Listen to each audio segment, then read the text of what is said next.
What is going on, everybody? Welcome to the Run Pure Sports Morning Show. I am your host, Mangone. I am here with Big T. He's got the NBA Jam shirt on after a fun finals last night. We had some nice baseball hits. I mean, it was a good overall day, I think, for the Run Pure Sports community. Let's bring in Big T. How was your day, your night? How's everything going over there for you? Good. It's an honor to be back on the Mangone show. We've misconnected a few times here. We're playing some golf, doing a few different things. 11 o'clock somehow one of the worst times of the day for me. The only time the Mangone show is. The rest of the day, as Mangone knows, I like to grind. I'm playing every day. Really, the only bad window for me is 10 a.m. to 2 p.m. is my toughest window where I can't do stuff. And of course, Mangone show.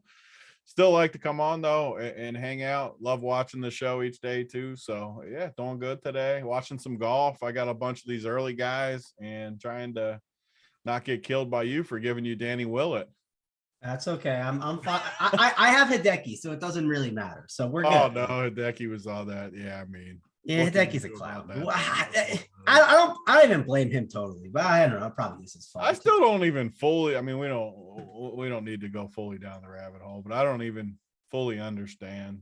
I think it's because you can mark your ball somehow, or I don't know. AP was talking about it pre-show, the MLB show, and I wasn't paying attention totally. So did he do it on purpose, or I don't? Is that big of it? Should I do that with my driver? Is that going to take some strokes off my? Am I going to whoop Uncle T even more if I mark up my driver a little bit? I'm not sure. I think it's one of those things where it just feels like a stupid golf rule, but I don't know. Maybe someone in the chat knows. Maybe they know the reason why. Maybe they know and can let you know. Because if that's the case, and you're trying to grind some strokes, I mean, you said it, Big T. I mean, if you ain't cheating, you ain't trying. You know what I mean? Go out there and mark up your ball a little bit, or your driver. Especially, yeah. I mean, I used to play with the dude once they banned the belly putters. He would still go out there and just jam that belly putter in his gut, just roll those things in. It was so tilting because when you're playing a little skins, I mean, what are you gonna do? Call the dude out about his freaking putter in a little friendly skins game? It's like bows no what's the saying, man, going on the slab? Oh yeah, bodies and no bows. Bodies, no bows, or yeah. I mean, did we book a match yesterday too? I seen you and Snyder. What was the thing? I missed it. Oh, so I get a little DM from Snyder, and we were talking. I don't know if you watched the Wednesday Run Pure Bets golf show, but we were talking some trash. A little slap talk was going on, and Snyder slid in. He booked a little 500 apiece. He said, "Can I get $500 for next year against Big T or at Big T's against you?" Oh, you got me real excited for a minute there. He's against Big T. I about fell out of the chair. No, against me. So I already have a game against Snyder booked on the slab for next year. So that's going to be easy for me. Where do I sign up to bet Mangone? Hey, Snyder's a little fella. He's a little guy. You're a little guy, but you get physical. You know how to use that body. Yeah. I think AP's got issues too. AP was chirping a little. I seen AP chirping you. I think you might be too physical for him. And you want it more. They underestimate how much Mangone wants to destroy their lives. And I love that. I mean, hey, if people want to keep betting against it, that's fine. Like I said, basketball, I'm feeling good about. I feel like I can take most people on. I'm not coming for Big T. I'm not coming for Titletown. I know my lane right now. We're going to stay with Snyder. There's a lot of good thing is there's a lot of people down in your lane. There's a lot of money to be made down there. I part of me wishes I was down in that lane. There's a lot of cheese to be making. You might have to take it might be smart for you to take a fat L to Titletown, and then you can just go down. I already took one. I already got embarrassed once. I can't get embarrassed twice in the same thing. The good news is I can't be more embarrassed than that day, no matter what happens. Oh, no, that's for sure. What Snyder tried to do? Snyder tried to pull a fast one. He tried to take me and Dunkel on in golf. He tried to do a 2v2 of him and either AP or Uncle T versus me and Dunkel. Could you imagine a golf pairing of me and Dunkel? That would not end well. We're not signing. Does Dunkel even golf? No, he does. You haven't seen Dunkel swing? I mean, not off the top of my head. I kind of have images of our boy Dean, similar to Dunkel. Dunkel posted on Twitter, I think it was during COVID, right? So that's the only reason the mask is on. He's I a think hustler though. Like I can no, see him posting one and like not actually being his swing. so he can hit. No, he can hit a great shot, but his swing looks like his basketball form. He does a baseball, like he literally puts the foot up like he's playing baseball and puts it back down. The foot's off the ground. Foot came off the ground. Oh no, it's brutal to watch for sure. I'm not saying my swing's anything impressive, but well. We'll have to see. Big T, I have a friend coming to town. He's coming next week, and he likes to golf. He's gotten into it. He's not that great, but he's trying to get better. And he said, I'm coming to town, and we're golfing a lot this summer. So I might be hitting the range, maybe after this to get the form back right. The best part about summer, honestly, and what I love is baseball. We grind basketball, we grind football, we grind all these sports that take a ton of time. I'll say it until the end of time. Baseball takes no time. Like you can go play golf, look at baseball for, if you look at baseball for a half hour, you are gold, like absolute gold. You don't even need that long, but if you have a half hour window, look at the Run Pure content, look at the playbook, the cores that we got up on the site, you're going to have a chance to win at baseball. Basketball, not so much. You gotta put a little more time investment into it. So you got time to golf during the summer, which I love as a guy that likes to play golf. Well, speaking of baseball, let's talk about your nice little win. We are going to talk about your win. We're going to talk about Stevie Boyton's. We talk about whatever you want. If you guys have questions in the chat, feel free to ask us. This is your time. Happy to answer them for you. But let's talk about your baseball win. So like we did to give like some context. I don't know. Did you watch the Swing for the Fences show yesterday, Big T? I did. Yeah. All right, so you obviously heard us talk a little bit about like what to do with cores, right? And it's obviously like big. That's a big decision point on the slate, right? I think it was like worth talking about for a pretty long time, just because you got Austin Riley coming in at 40%, right? Or even 50%. I think he came in like Ozzie Albies came in at 50%. And then you had these pitchers that weren't obviously the best. So we talked about the Rockies side. You also had a mini stack of that. So I think it was a 5-3 of the Braves and the Rockies, which by the end of the show, I ended up selling myself on. I really like Baltimore, which Baltimore actually did pretty good, but it just wasn't enough compared to what the Braves did.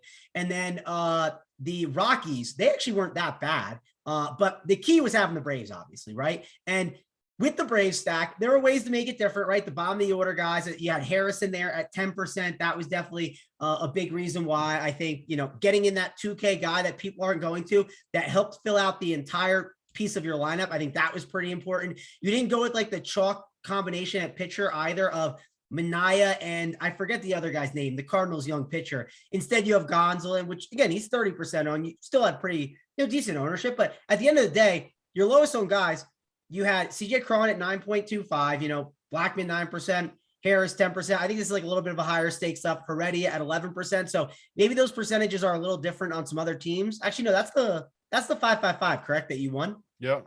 So yes, actually those are, I was thinking maybe it was like I'm sure these guys are all probably slightly lower owned in the like smaller stakes for sure. I would think. Okay.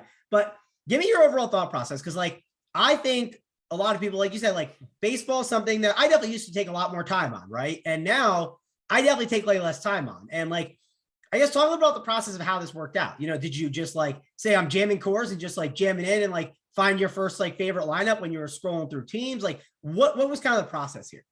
So one thing I've done this year, and knock on wood, because I know there's a ton of variance in baseball. I know there'll be downswings. We've done this a long time. I'm not saying it's going to continue, but so far this year, I've taken less thought than ever towards baseball. And I've cashed more days than I ever have. I'm cashing like almost every day, crushing. This was I already got a couple live final seats, both sites, nice and early in the year. I just don't overthink it. And yesterday, another example, I knew for sure Atlanta was going to score a ton of runs. Everyone like wants the key. I'll talk about my team first, then I can circle back to what I think other people do. I knew I wanted D'Arnaud and Heredia as my two staples, which is weird. People are like, how'd you want those two? Two guys that crush left-handed pitching and two guys that were, I thought would be lower owned, which they were. D'Arnaud as a catcher, 20% owned against a lefty in cores. I think that's very low owned on a baseball slate. I believe that was because of Wilson Contreras, right? And he hit a bomb. Can we at least mention that? He had a big game. And I actually had two different people say Contreras was their pivot because they thought D'Arnaud would be too chalky. Let me find Contreras real quick on one. Yeah, can you find that? Because that would be, I'm Because kind of D'Arnaud is interested. like freaking everywhere. So let me see where a Contreras. So Contreras was 18.3%. So basically the exact same Yeah. percentage. This is what people are doing in baseball. They're so worried about ownerships and pivots and all this crap instead of just building the best team. Who cares? Like, I don't know. Those were the guys I wanted first, though. So when I go to build teams, I didn't even have pitchers in yet because I wasn't worried about pitcher in yesterday's slate. I didn't love any pitchers. I wanted like the higher priced guys like Mania, but I didn't need them. Like some of my other teams had two cheap pitchers as well with cores. So I plugged these guys in. I kind of wanted a build where I didn't play Acuna just because I know everyone wants Acuna. So right away, I want the lefty mashers. Who's better than Riley and Swanson? Yeah, are they going to be super chalky? I know they're going to be super chalky, but I also know that I love them at cores against the lefties. So if I got the number 2 hole, number 4 hole, I know I want the 7 and 8 Heredia and D'Arnaud. It's kind of just a natural fit where I want to play Ozuna, who's the 3 hole hitter, or Harris, who obviously is the 9 hole. So right away, I thought it'd be more contrarian to go 8, 7, 8, 9, 2, 4. I just think that's going to be unique.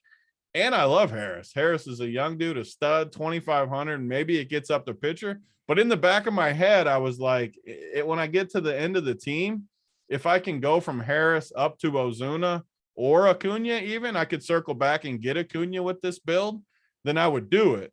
But I wanted to see what pitchers and kind of what it filled out. So I always plug the cheaper piece in that I can live with when I'm building the team and knowing that I'll circle back if need be and I can go up later. So I plugged Harris in, and then right away, I mean, I wanted either Coors or the Dodgers, which the positions it left me with, I could play Mookie, Freeman, Lux was the Dodgers pivot, or Joe or Crone, Rogers, and Blackman. And man, when I plugged both in, I looked at both. I forget what pitching options came with Crone or with Freeman. The Dodgers was basically the same prices though as my Rockies. So it was a very, very similar pivot. But I just liked looking at it. I mean, when you can play the 1 hole hitter, 2 hole hitter, 4 hole hitter for the Rockies, and I didn't think the Rockies would be high owned, which they weren't. 9%, 9%, 19% for 3 of the top 4 hitters in cores there. I was just like, man, this is a great fit. I plugged the pitchers in. I got Mania. I was able to play Gonsolin, who just crushed for me. He just won me a FanDuel seat last week, I think, crushing it as a low-owned guy. So getting him 29%.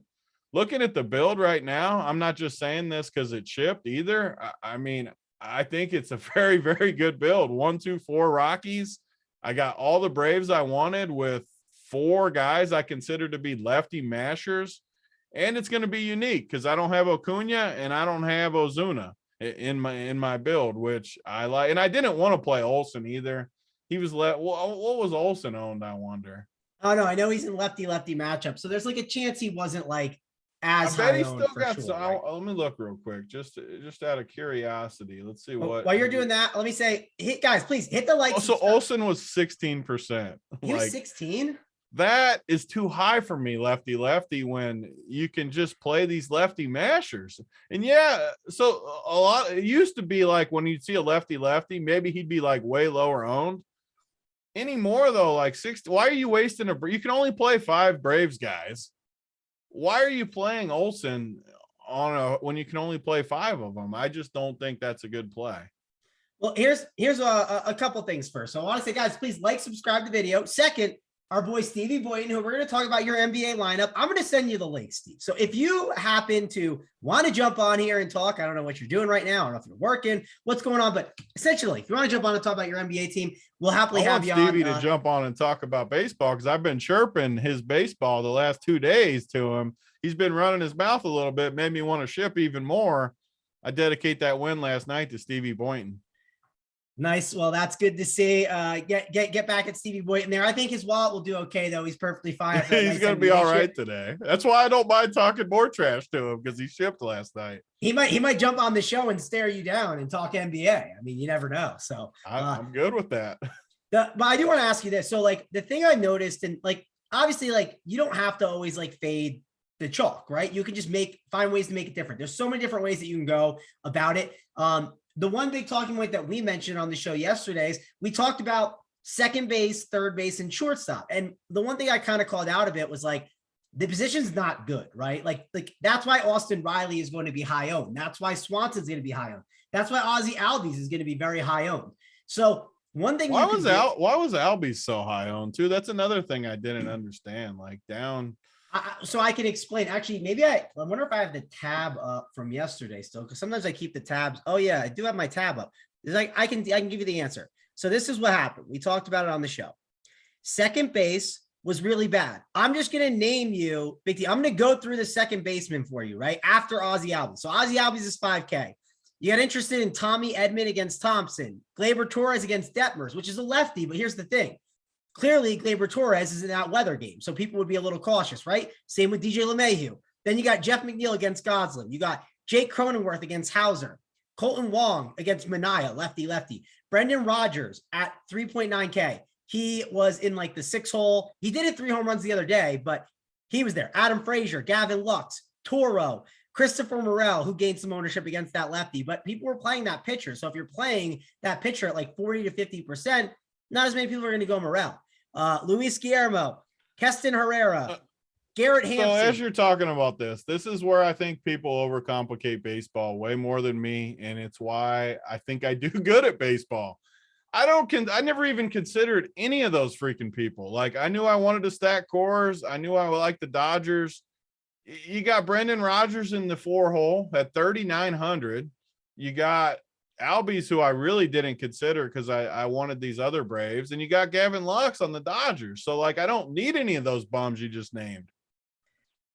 Yeah, I mean, it wasn't great. I think it's overcomplicating stuff. Like people are overcomplicating baseball, and everyone wants to stack 8 different teams. Oh, I got 8 teams. I want to play 8 different stacks, and I want to be so contrarian, and I can't play any chalk, and I want this and that. I just think people are overcomplicating baseball.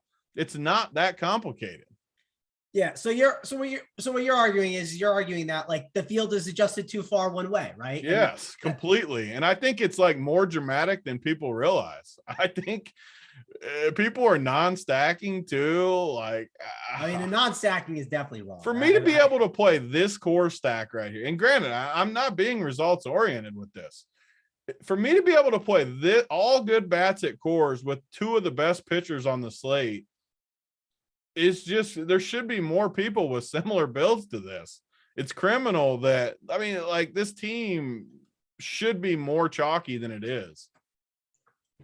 Yeah, I mean, I'm trying to think. Like I can argue it is. I mean, the one thing that's like obviously not chalky about it is like the Rockies is like the big thing for me that I noticed. At least when I got the 2 Braves outfielders are 10% owned. It's a 6-game slate. I mean, that's the thing, though. An 8 and 9 guy, you know this. They're always going to be 10%. Exactly. So why am I looking at other teams? Why do I need anybody? And then it doesn't matter if I play Riley and Swanson because and even d'Arnaud is 20% on a 6-game slate. Like,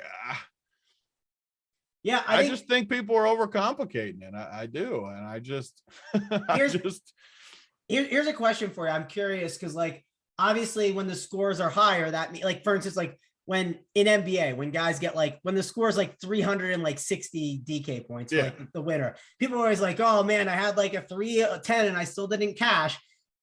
Your score was at 200. And again, I haven't played baseball every single day. I looked at the leaderboards. It felt like a high scoring night.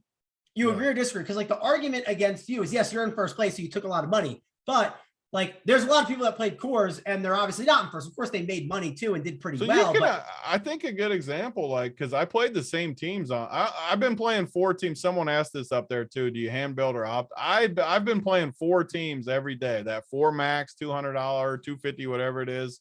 I've been playing 4 teams and hand building them, so you can see my other teams Like I got 23rd, 66th, and 300. What was my 350th? So I had a team in 350th with all cores.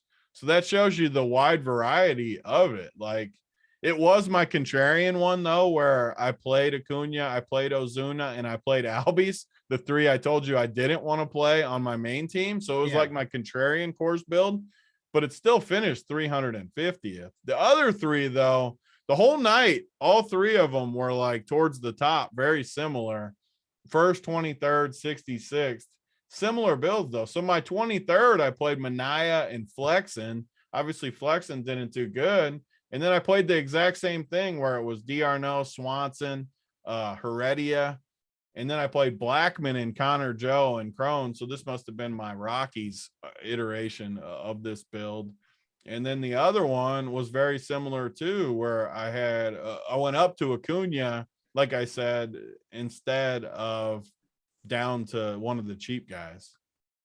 Yeah, did I just catch Big T say that he was watching his teams? You were opening the app, looking at your teams. With baseball, I do it more towards the end of the night, more than basketball, because I like to know what I'm rooting. Like, well, I won't ever do it on a full slate either. It's only when there's the two late games. So it was down to Coors and the Dodgers, and I knew I had Coors and I knew I had Gonsolin. So there was nothing else to sweat. So I wanted to know what I needed to root on. Okay, fair enough. I'm just checking.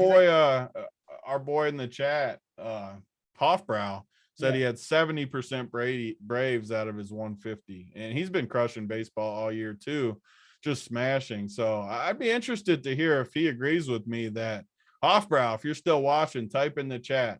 Do you think people are overcomplicating baseball big time this year? Yeah. Well, one interesting thing to hear about that is he says he has 70% Braves. And like thinking about it, like I know a lot of people when they play baseball, they're like, okay, like I'm going to get like 30% of the Brave stack. Maybe not even 30. Sometimes it's even less. It's like, they just like, they hit the opto and like, they'll have like 10% of every team. Right. And like spread it out. So like to hear that he had 70%, that's like kind of shocking for someone who does 150, because a lot of people who do 150, they definitely, and you're shaking your head and I think you agree with me completely. It's I think the optimizers are why this is happening. That it's not the hand builders.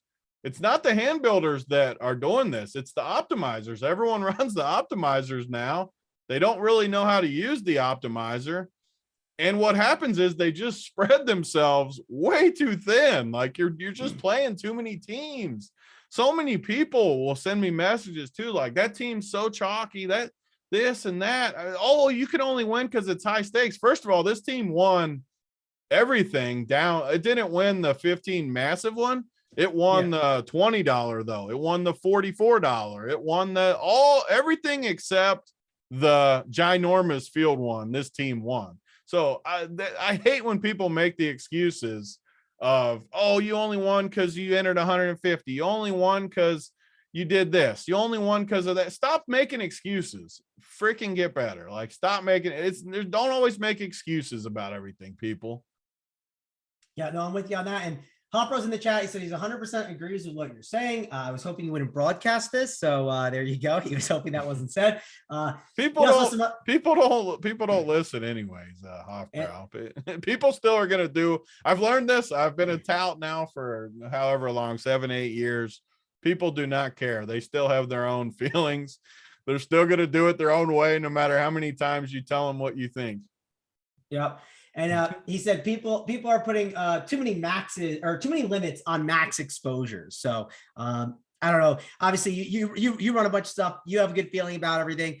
Do you think like the higher stakes contests are easier, like lower stakes? Like, do you have any like reads on that from looking at some of this, or what's? No, I mean, I think the lower stakes are always easier for sure. Like I wanted to pull it up, so let me pull up two browsers because I wanted to see the ownership differences between my team in this and then the lower stakes, just to kind of. No, it is good to talk about, Big T, because when you see the difference, like for instance, golf, right? Brian Harman was a great example. I mean, in like some single entry stuff, like $100, $200, he was at like, I think like 37%. Yeah. I know in that Thunderdome, he was like 45 or whatever it was. It was like a large amount, but like Thunderdome, not everyone's entering that. People are actually entering that like $200 single entry, right? And when he came in at like over 30%, and then you have him like down way lower in like the like 20, I think it was like 22% versus 37%. That 15% difference is a large gap for sure. Yep. I mean, it's massive. And okay, here's this team. Let me pull out. So I got 8th. That team got 8th in the massive field one. I lost by only 13 points in the whatever it was yesterday, $15 or something. So the ownerships though, so DRNO was 17% in there, so he was 4% lower. Both of the Braves outfielders were 7%. So the Rockies guys were actually slightly higher owned, which tells me that maybe they weren't as sharp of plays, but it kind of went with Coors. And then Riley and Swanson were both lower owned too, which I knew they would be. I mean, in the high stakes, for them to be 47 and 42%, there's no way they're that high in the lower stakes. They were still in the 30s, but significantly lower. The lower stakes are always going to be way softer, no matter what anybody tells you out there. They're going to be softer, but again, the field is huge, so you don't necessarily show how much easier they are in a short term, but long term, I guarantee if I went in my roto tracker and just looked at like my ROI and the cheap stuff compared to the high stuff, it's just going to be higher in the cheap stuff for sure in the long term. It's way softer. Yeah, so Big T, let me ask you a question. This is like, so it's sort of part of my process, and I want to kind of get your read on it and just see what you're doing versus me, because maybe that will help some people figure some stuff out, or just like kind of give some tips to people. So when I go through and look at baseball teams, I do a run of like, let's say I'm doing like 5-3 stacks only. Let's just say I'm going to do those. If I run my teams, do you like just run it and see what works together, or are you Xing teams out? Like, do you go through and say, I don't want this stack, I don't want this stack? Because I've noticed sometimes I feel like when I do that, I might limit like what I'm doing. Like, for instance, sometimes like one stack just might fit another team stack better because of positions, right? Like, it's just like, that's how it can work sometimes. So do you X out teams when you're kind of going, or did you just go through and just say, I'm playing the Braves, I'm playing the Rockies, run it, and let me see what my best teams are?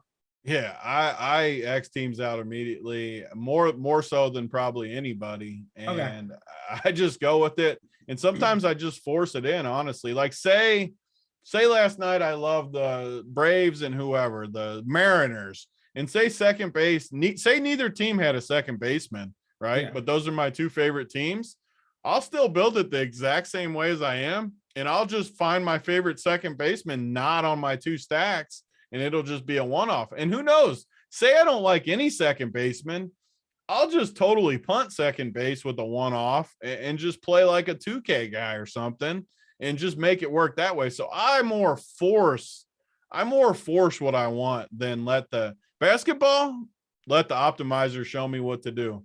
Baseball, I'm forcing that stuff in there. Well, one thing to mention when you do that, I think when you run your teams, you have to make it like 5-3s, 5-2s, and 5-1-1s. That way, like, you're able to get that. Like, one thing that I noticed on FanDuel that was, not that it's a mistake, but it was something one day when I was building, I liked the Dodgers stack and I wanted to prioritize it.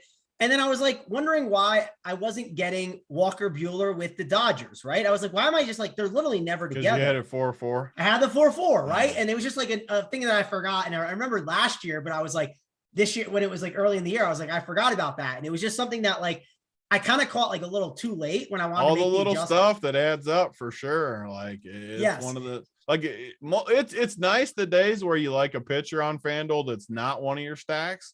But there are days where your favorite pitcher and your favorite stack are the same. And it's important to go in there and just realize that you need 4 Dodgers, you need Buehler. So you're not going to be able to do 4 with the other. So 4-3-1 or 4-2-2 or different. Although FanDuel, I think, has been clearly broken to where you just almost have to play 4-4s for the most part. I think you're doing it wrong if you're not. I mean, sure, there's some exceptions just because it's so easy to fit stuff on FanDuel. Like, it's way easier than DraftKings. And you get the utility spot. I don't know. DK, we could argue. Like, I think you should always play a 5-man on DK. But we could argue if you should play 3 with it, 3 1-offs, a 2 and a 1, like very flexible on DK as far as that. Yeah, no, I agree with you on that. JT Hayes is in the chat and he says, sweet Travis and Big T on a beautiful Friday morning. What could you want more? You know what make it better? I'll tell you what I could want more, Mangone, is a show with JT Hayes. I've been missing him for like a month now. All I want to do is do a show with JT Hayes, and Bosch JSU will never give me one. Yeah, well, hopefully he can get you signed up for one next week. Listen, he might be moving some stuff around the schedule because I'm gonna be away next week. So I don't know. Maybe you'll get a show. We'll have to see if he can get you on there. Maybe JT will just jump on right now. Maybe he'll just hop on here and come join us. I'm all for that, JT Hayes. Yeah, JT, if you want the link, let me know. I'll happily send it to you. You can hop on. I want to talk some more about Will Smith too. How if he's taking his L yet on old Will faking the Oscars. Well, I mean, didn't you flip the other way and say with that video? I was totally sarcastic, but yes. Yeah. Oh, I didn't know for sure. I was like, I read it quick and I was like, I don't know if that thing was fake or not, too. but it was funny. The old Will Smith Oscars debate between you two was great. There's JT. JT says, join us tonight. Let's bash the Twins and Tigers that everyone loves to play. So but we will have to see. But anything else you want to talk about with this baseball team? Do you want to move on to talk about a little NBA? Anything else? Our baseball team at Run Pure is doing great. I make fun of how easy it is, but it's also easy because I can go in there and read the playbook, look at the lineups, look at the cores, look at the stacks chart. The one thing I do love too is Stevie Boynton's hand in this chart too that we got on there, because everyone knows I love my platoon guys. Platoon guys in ballparks are two of the things I love the most in baseball, and it's worked good. So yeah, check out the site for that stuff for sure. Yeah, I mean the hand in this chart, it gives you for the whole season, and then it gives you from like a certain date, right? I think the last 30 days, I think it's which is my favorite anyways, because as you know, Mangone, they tell us hot streaks don't exist. I got news for them. They definitely do exist in baseball. And if you look on the WRC plus, the ISO, and the WRC plus ISO average, I'm looking at the hand chart right now. Boston and LA, they're two of the best right now. And then you got Arizona up there, which, like, if you were not paying attention to baseball for like the past week or so, you might not know that Arizona has been crushing the ball for sure. And speaking of, we got our boy Stevie Boy in here. We're talking about the hand in this chart. So Steve, why don't you tell the people a little bit about this chart, and then we can dive into some NBA, and congratulations on the ship last night. Yeah, big NBA expert here.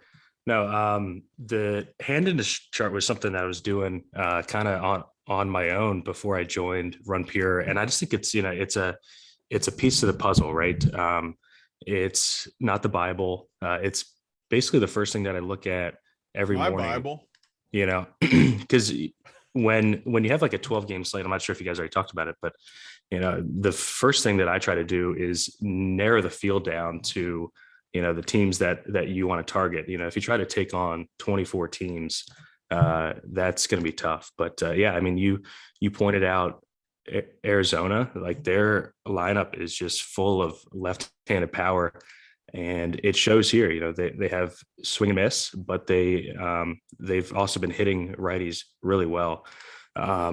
It's just a tool that kind of allows us to see that, and also see on the other side, sometimes offenses that are scuffling a bit that we want to target with pitchers. Like, we knew the Tigers were going to be bad this year, but we were really ahead of the curve that they're going to be like historically bad, just looking at the handedness. And, that's proven to be true. And they continue to Garrett Cole's going to kill him today. I mean, just like we're jamming in Garrett Cole, Big T, against the Tigers. I know this might be a minute of your 30 minutes of research, but we're doing that today.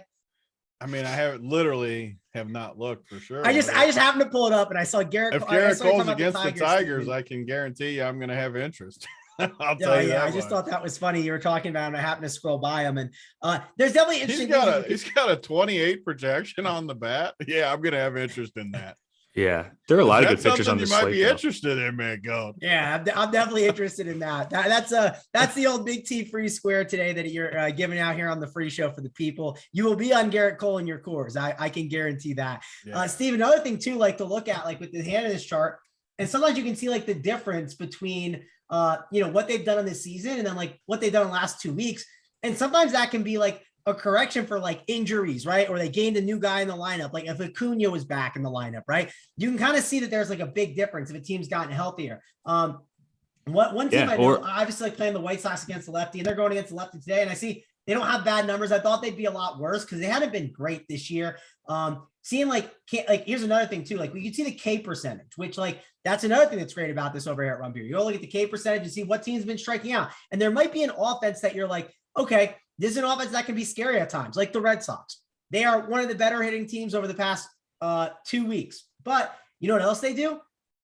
They strike out a lot, right? So I believe, am I reading that right? Is that the red? Is that for 30th is worse, or is it the other way around for the K percentage? Maybe I'm reading it wrong. For K percentage, 30th is the least. So okay. the So I'm reading it Twins, the wrong way. yeah. So like the Twins don't strike out at all against lefties. They have the lowest K percentage in the league. But to your point, like, so let's take the Yankees, for example. That's what I'm trying to find. I'm trying to find one where it's like they're a good hitting team, but they're also bad K percentage. That's what I was trying to look for. Oh, no. Well, I was just saying, like a team that's run into some injuries, right? So the Yankees were smashing righties all season. You see here the full season numbers, very good. But, since 5/16, they've lost basically half of their lineup. And, you can see by comparing the season long data to the last 2 week data that they've really struggled. They're in the bottom 8 in both weighted runs created plus and ISO against righties in the last couple of weeks. Yeah. And look at the Phillies one is a great one, right? Because we've talked about it a bunch. The Phillies have not been good. If you look, I mean, their numbers, K percentage, 12%, and then the WRC plus 18, 16, 17. And the ranks in the last 2 weeks, I mean, it's 5 for K percentage and it's 30, 29, and 30. I mean, they're like, since the past 2 weeks, they're like literally like the worst team in baseball hitting wise. Yeah, they've been awful. I actually kind of like them tonight, and they just fired their manager. Girardi's out. I'm not sure if you guys saw that since you're on the show, but yeah, they've been really bad. And it's just easier to see those type of trends all in one spot, right? It's just easier to identify them, and it saves time, like I know Tony likes to do. So that's why I love the chart. I look at the chart every day. Really, all I need for baseball: lineups, pitcher projections, handedness chart, and I'm good to go. I don't really need anything else. The rest is going to clutter my mind. Do you need run totals? I know this might shock. I asked just need Stevie to tell me some OPS too, so I can trash talk and get fired up. Oh man, that'd be. I know you hate that stuff, but I figured it's worth asking about. It's funny. I just think it's clutter. I don't think you need it. I just don't. I don't know. I think people overcomplicate baseball 1,000,000%. And what about ownership? You don't want ownership either? You don't want that? I mean, yeah, I'm not going to play a full team of the chalk, but I already know though, like Mangone, you said it at the beginning of the show. I know for sure if I stack Atlanta and I play the 8, 7, 8, 9 hitters, I just know I'm not going to be that chalky no matter what the rest of my team is. And I play so many dust balls, which Steve makes fun of me, and for good reason. I play at least 1 or 2 dust balls every team that naturally will get me unique too, where I don't have to worry about ownership.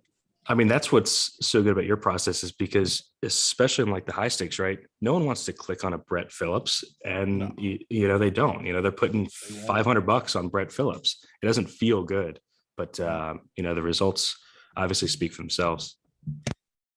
Yeah, for sure. Speaking of results, let's talk about Stevie Boynton's results and his NBA team last night. Steve, I saw you didn't even know. You can tell people you were at dinner. You had no clue. Also, I read in one of the chats. There's no way that man wasn't rooting on his team. I don't believe it. He wasn't rooting him on, and he said it took him 9 seconds. He actually did it in less time than Big T. He said it took him 9 seconds to make his team. So, Steve, he's owning me in basketball, and I'm shipping baseball. I know. I like it though. Let's keep the money on our side. No, I mean this has got to be like the biggest advertisement for Run Pure and for Saber, right? As you both know, I'm not an NBA guy. I'm a college basketball guy that takes up most of my time in the winter. But I had racked up 10 or 12 tickets to this $25 milli through baseball satellites and kind of forgot about it until about 2 hours before the game. I knew I was going out to dinner for my birthday. So, I pulled up the site, I saw the cores, I read through the playbook, and then I popped over to Sabre, and they have some like great tools there.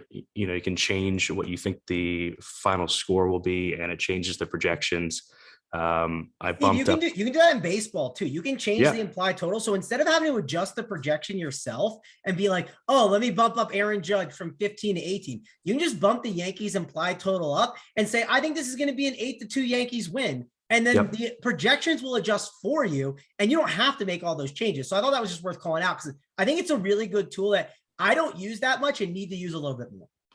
Yeah. So I thought Boston would win. So I changed it to like Boston 120, Golden State 110, something like that.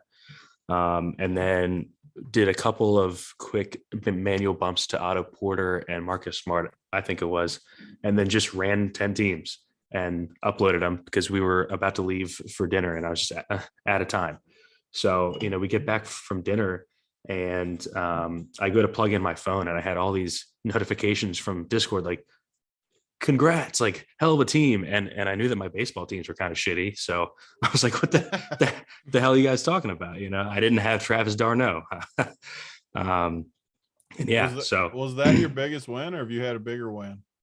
I've had bigger wins actually in NBA before. Your other bigger wins was at NBA. Maybe you are an NBA guy. Well, no. So we talked about it a bit at the Run Peer Party before Showdown. I was in grad school at nights. So like the only thing I could play were those 2-game late NBA slates that used to have really good prize pools. So, Showdown was kind of what took the money from me. So, it was good to get some of it back on a Showdown slate. Cause I was dialed into, the Suns and the Kings and all those shitty West Coast teams back in the day when those 2-game late slates, had 100K to first two or three times a week. Yeah, I do want to ask Big T a little bit about this team and get his thoughts because obviously we did a show about it and everything. And he talked about it. I talked about it yesterday, so we kind of dove pretty deep into NBA yesterday. But Big T, before we talk about that, Josh says birthday ship. What a goat. Steve, are you a birthday week or is it a birthday month kind of guy? I mean, we've been celebrating your birthday for like 5 days here. Is it going to be June 30th? And are we going to be celebrating your birthday still? No. So I was out of town for my birthday. So when I got back, we went out to our favorite steakhouse here, Steak 48 in downtown Chicago. So no, I'm not even a one-day guy. Usually, definitely not a week long. I leave the week-long birthdays to her. But yeah, anytime she asks if I want to go to Steak 48, I'm not going to say no. Hey, I'll never argue against a good steak, but if you celebrating your birthday like this coming up Saturday, Sunday, Steve, then I'm calling BS. I'm just going to call that out if I see you celebrating on Twitter. So if he keeps shipping, he can celebrate it as long as he wants. That's fair. It could be a celebration for the nice little hit. Maybe he's hitting the steakhouse again. So, but Big T, let's talk about his team because he went Steph Curry in the captain, Jaylen Brown, Marcus Smart, Al Horford, Derek White, Otto Porter. Steve, actually, if you could let me know, I'm very curious. Did you use all of the salary? Is there how much salary? 300 left. Oh, it was 300 left. Okay. Yeah. I got it up on my screen. Cool. I probably could have pulled it up actually on my DK, but I was curious because I know that was a big talking point for you on last night's show, Big T. It's something I looked at a little bit. I focused on, and I think the one thing I noticed with this team, and I actually went back and looked at some of my teams last night, and my constraints that I put on the opto and the teams I built are different than yours. But the one thing I noticed with all my Steph Curry teams, none of them, I don't think any of the Steph Curry teams that I really had looked at had like 2 Warriors and 4 Celtics. A lot of the Curry teams were either like 5-1, 4-2, or 3-3 on the Warriors side. A lot of them were not looking like going to Curry that way. So one thing you can think about when you build out your teams is if you run the optimizer and that's what you see, maybe in order to make your Curry teams unique, you just go and you build them all the other way. Like all your Curry teams are just the opposite. And you talked a little bit about that on the show last night, Big T. You talked about, hey, like if there people are going to be on like one side, it's more of a football thing, you said, but just go the other way with it. And I think that's a good way to just build unique captains. Like you could run your teams. And if you see that all the Jason Tatum teams are just Celtics onslaughts, maybe you just build, like, you don't have to go overweight on your Tatum teams, on Tatum and the captain. You could just say, let's say Tatum and the captain is going to be like 20% owned. You could say, I'm going to play 10% Tatum and the captain, and they're all going to be unique, and that's fine. And I'm happy to lose if the onslaught route wins, right? Those are some things I think you can do just to be unique and be different. And that's what we're trying to do here in Showdown. Big T, what's some of your thoughts on that? Yeah, I mean, first of all, I think this build's just very good. And it's interesting, too, because I knew we were going to talk about this when I came on. So I ran my numbers. Yesterday, I was so focused on trying to win that millie that I only ran, I think, 30 teams of using between 1 and 900 salary left. And then I left a bunch more trying to get uniqueness. And it was probably just overthinking it a little bit because I reran the numbers with just normal. Like, say I didn't take any salary restraints, this would have been my 77th build. So that shows you where you can overthink it a little bit. But yesterday on the show, we talked about Boston. I thought Derek White would get a huge amount of run, and then the 4 starters. So without Tatum, he's got the best 4 Celtics. So he's got 4 of the top 5 Celtics. He's got the best Warriors guy, and he's got the best value guy, Otto Porter. So it's like a perfect build where I'm actually surprised more people didn't have it, only leaving 300 left. 36K is a nice chunk of change, obviously, in a chop. And I think it's a perfect build. And maybe I made the mistake of overthinking it. Like I was talking about baseball, people overthinking it. I might have done the same thing basketball and overthink it because there's no reason because my projections, I have them up right now in SaberSim. These are like 6 of my top 8 projected guys. There's no reason I shouldn't have had that build. And instead I break even on the night. Stevie wins 36. I made it too complicated. That is a mistake I made. And I think this is a great team though. I mean, whether it was Curry or Tatum in the top spot with these guys all playing big man, I've been focusing more on that in the playoffs too. Showdown. Give me bodies that are going to be on the floor. Don't make me gamble as much on some of these iffy pieces. Boston, we know their rotation.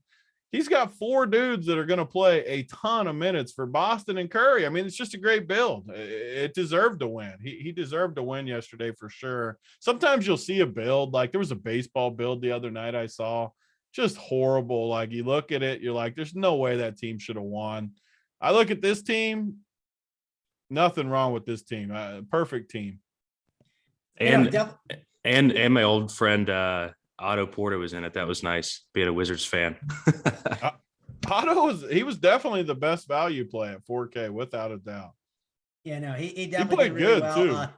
Derek White was a pretty good value at his price too, at the 5.4. Derek White, I think, is just a total lock in this series. I mean, I said it on the show yesterday. He's just perfect for this series. They need to go small. I said it too with Rubio. I said you can make the argument like Marcus Smart if it's gonna. I said I don't know what the ownership's gonna be, but like I said, if you think that like Marcus Smart's just like gonna be like really unowned, and Derek White's going to be very high owned because of like the recency bias, then I can make the argument. But I was just like talking just matchups and hearing what they said. The one thing I noticed, and I don't know if you heard me talk about it with Rubio yesterday, Big T, but they said Derek White was like kind of, he wasn't like really telling the team like what, like, hey, like there's a mismatch here and stuff. He was just, he's the new guy in town, right? So he didn't want to ruffle any feathers. And they finally said to him during the playoffs, during that last series, if there's an issue, like you're part of this team, like step up, have a voice, like do something. Yeah. And I think it feels like he's got a little bit of the training wheels off the last 2 series. He's finally started to play a little bit. And that changed things for him, I think. And I also think it just fits this matchup in general. Like, I think you're not going to see as much Robert Williams. I think you're going to see more of the Grant Williams and Derek White coming off the bench and just really having more of a role as they close out the games. It just makes way more sense. So I'm on board. He's just good too. Like in the beginning of the playoffs, when I was down on him, it wasn't him, the player. It was him just being passive, just standing in the corner, like just exercising, as we say in the college streets, out there freaking exercising. I want to see the dude do some things. Yeah. Steve, anything else you want to add here with your team or talk about? I mean, obviously it's a nice little ship and you didn't expect it, but it just shows why, like, you know, how having and using an optimizer is so important when kind of building out your teams. Yeah. And the content, you know, I wouldn't have gotten to, like, I wouldn't have bumped Porter up without the content for sure. And Smart. So yeah, you know, the content helps, feels good. You know, you grind for so long on, you know, the sports that you actually follow, you know, and, you know, you're slowly profiting, you know, you get fifth place a lot. It just kind of, I don't know, it feels good, but at the same time, doesn't it feel better though to win in a sport that you're not like super focused on? It just Yeah. feels better when it happens to me. Yeah. I mean, but you know, you spend hours and hours a day probably overthinking slates. You know, I've actually had a bunch of good hits where, you know, I just go in and just kind of play my first feel, especially in baseball, you know. So I'm going to start doing that, you know, like when I put in my first lineup, like the night before, just make sure I include that as, you know, one of my 20 teams. You know, it just always feels bad to come off of your initial gut and then that smashes. So yeah, but no, feels great. And I guess I'll be playing more of the showdown in the finals here. I think there might even be like a tiebreaker or something for like the TOC oh, you do thing. have that. Yeah, you have it for the TOC, which is a pretty big deal for sure. So yeah. So Yeah. I will definitely be back on the content. And I'll probably do the exact same thing I did, right? So yeah, I'm pumped. definitely get back in and Did do you that. play Curry captain on all of them? I think I played 8 of 10 Curry. Oh wow, yeah, so you were pretty heavy on the Curry. Yeah. Those were 8 of 10 Curry captains for sure. I'm pretty sure. I texted Tony and I texted my friend Sean Zahn, who works at Awesemo, just like, hey, what do you do in NBA Showdown? So and you know, both of you said just take a hard stance one way or the other, and just how you ship for sure. and just yeah, be confident when it doesn't in it, go, you know? and it's good with Curry too, because like, say you didn't ship, like, well, what's the worst that could happen? Like, you're still gonna have a chance to make some money playing a guy like that. I liked the 2-4 build with Curry, especially because like when he really goes off, like he just scores so many of the team's points that I think that he can get you there almost on his own. And you know, I thought that I'm same definitely exact thing when I was building my teams. I thought like, man, Curry just soaks up so much on his own, where it's like the other guys don't like correlate as well. It's like crazy as it sounds like it can like kind of negative correlate. And I mean, I've watched 3 Boston games all season, and they were all last week, but they're just such a balanced team that I think that you're going to want to spread those pieces out for Boston more than on the Warriors side. That's my very amateur take on the NBA finals. No, I agree. The Boston guys, I mean, it's way more condensed. And like, I feel like the variance of like Curry and Clay and like all these guys, like they just so up and down, where it does feel like you might want a little more of Boston. And maybe it is going like 2-4s of Warriors more, and then adding 4 Boston in there. Maybe it's 4-2 Bostons. It's definitely interesting. One more question I want to ask you about the Curry teams. If you can like scroll through quick, if you still have them all up, where you're able to look at them quickly. Yeah, I have them right here. So when you ran your teams, are they like, are a lot of them with Boston, or like, do you have like, are any of them like Warriors onslaughts? Like, what do they kind of look like? Because when I ran my teams, I noticed like I didn't have any that were the 2 Warriors and 4 Boston like yours. So I'm curious, like what your other teams looked like. Like, were there any like Warriors 5-1s, 4-2s? Like, what was kind of like how were they spread out? Sorry. You're muted right now. I was muted. The most Warriors I had on a Curry captain team was 3. So it was either 2 4s or 3 3s with, interesting. Yeah, with Curry captain. And again, I mean, that could be because of the way I adjusted my projections and stuff. It just depends. But I was just curious how that kind of all shaked out. I definitely focused. I kind of did.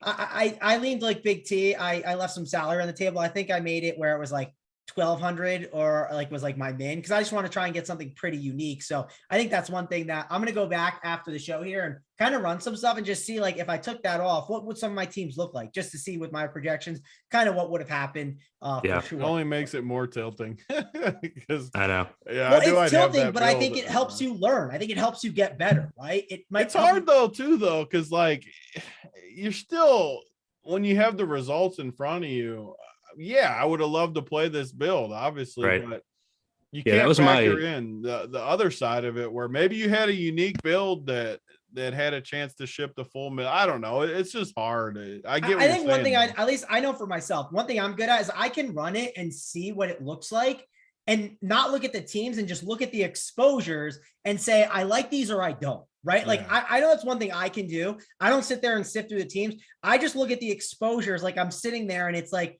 6:50, 10 minutes before lock. And I just say, okay, I like these exposures more than I did when I sat there. Right. Like, that's something I think I can do a decent job of, or I could have tinkered it this way. So that's something, I don't know, trying to get better and trying to just find ways to improve.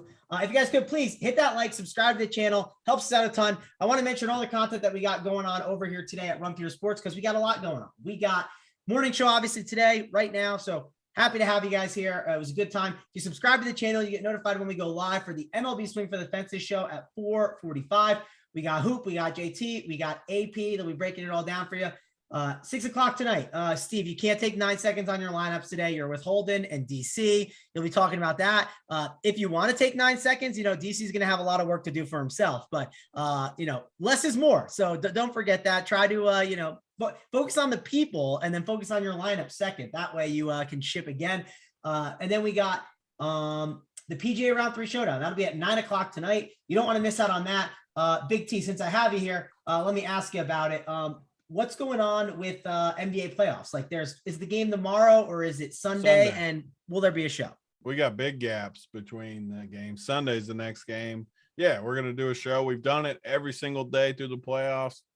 Not going to stop now. We'll have a show. I don't know what time Sunday, probably in the morning around the NASCAR show and the baseball show, probably sometime in there, but we will definitely have a show. I was gonna say, the 2 days off between games is, man, that's tough. It definitely. It's gonna be like a 3-week final.